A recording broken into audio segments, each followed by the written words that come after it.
ప్రియమైన వీక్షకులారా, మిత్రులారా, అందరికీ నూతన సంవత్సర శుభాకాంక్షలు.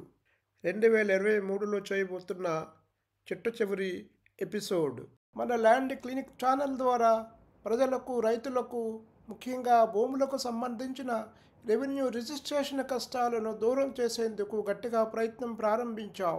ముఖ్యంగా భూములు కొని బాధలు పడుతున్న అనేక మంది చదువుకున్న వారు, చదువు లేని వారు, తెలివైన వారు అని చెప్పుకుని బోర్లా పడ్డాళ్ళు, డాక్టర్లు, ఇంజనీర్లు, అన్ని రకాల వారు బాధితులే. ఆ బాధలకు తగిన పరిష్కారం భూములకు సంబంధించిన రెవెన్యూ రిజిస్ట్రేషన్ చట్టాలను తెలుసుకోవడమే, సులువుగా వివరించడమే. ఈ సందర్భంగా సర్వీస్ ఇనాం భూములు కొనుగోలు సందర్భంగా ఏర్పడే ఇబ్బందులు, పరిష్కారాలు గూర్చి, ప్రభుత్వం చేస్తున్న చొరవ గూర్చి మనం తెలుసుకుందాం.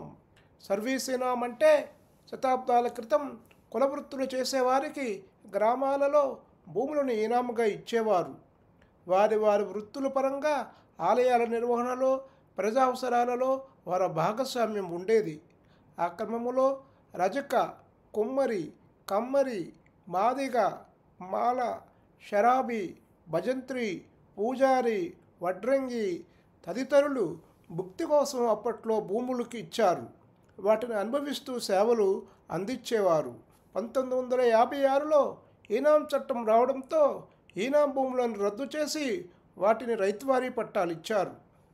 దాని ప్రకారము చాలామంది రైతులు పట్టాలు పొందారు. కొందరు రైతులు తమ అవసరాల కోసం అమ్ముకోగా మరికొందరు వారసులకు ఇచ్చారు. 2018 వరకు ఈ రైతువారీ పట్టాలను పట్టా భూములుగానే పరిగణించడంతో పట్టాదారులకు సకల హక్కులు అనుభవించేవారు. 2013లో ఈ చట్టానికి సవరణ చేశారు. దేవాలయాలు, ధార్మిక సంస్థలకు ఇచ్చిన సర్వీస్ ఇనాం భూములను ఉద్దేశించి ఈ సవరణ జరిగింది.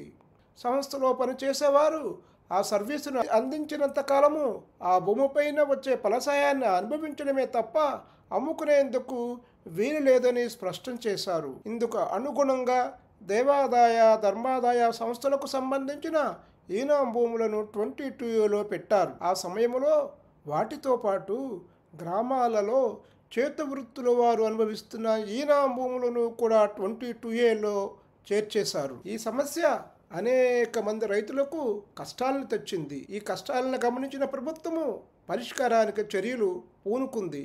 2011 వరకు ఆ భూములపై సర్వ హక్కులు అనుభవించిన రైతులు ఒక్కసారిగా తమ హక్కులు కోల్పోయినట్టయింది.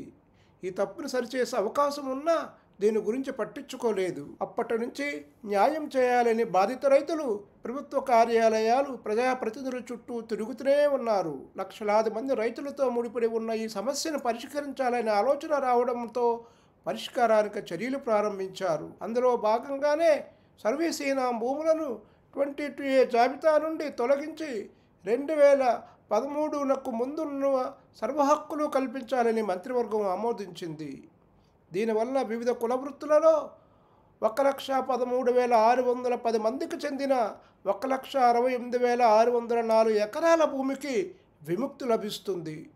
తద్వారా ఆ రైతులకు, కుటుంబాలకు మేలు జరుగుతుంది. 2013లో ఈనాం చట్టానికి చేసిన సవరణలో దేవాలయాల ఈనాం భూములతో పాటు సర్వీస్ ఇనాం భూములు కూడా నిషేధిత జాబితాలో చేరిపోయాయి.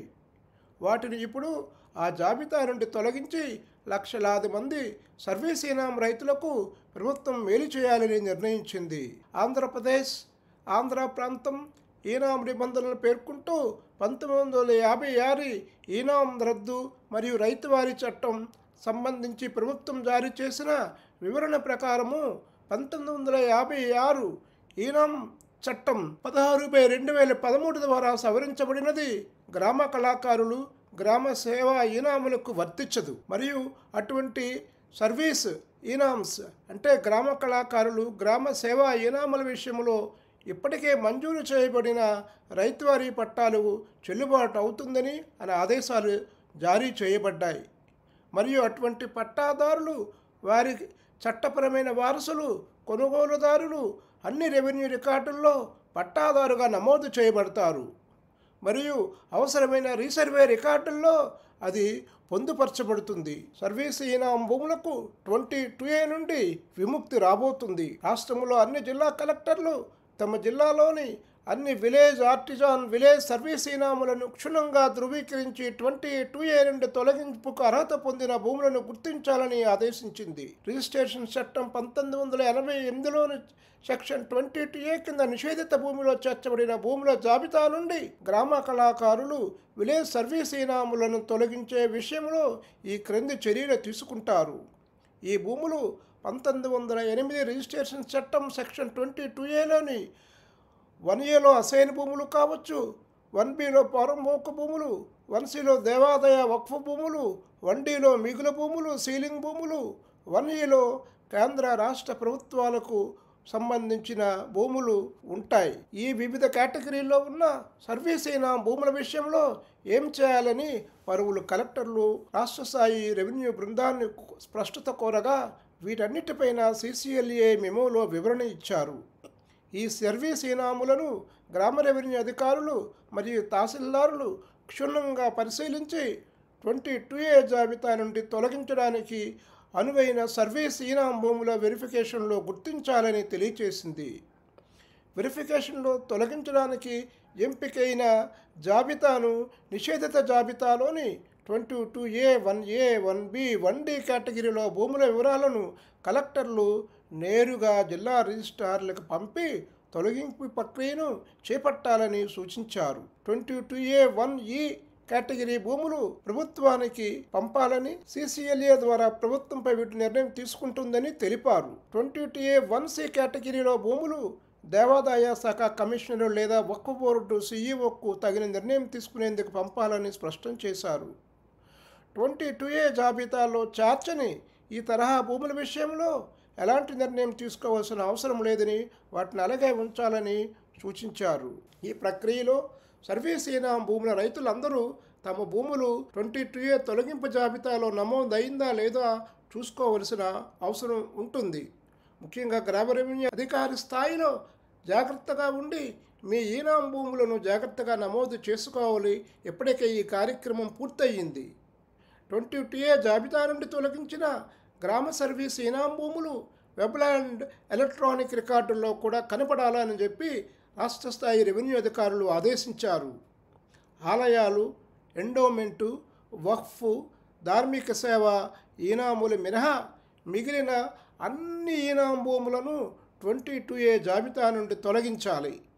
అలాంటి ఈనాం భూములన్నీ ఈనాం ఎస్టేట్ రైతువారీ గ్రామాల్లో భాగమైనా సరే దానితో సంబంధం లేకుండా తొలగించాలని రాష్ట్ర స్థాయి రెవెన్యూ అధికారులు ఆదేశించారు. దీనితో ఈ సర్వీస్ ఇనాం రైతులందరి తాలూకా కష్టాలు తీరుతాయని చెప్పి ఆశిద్దాం.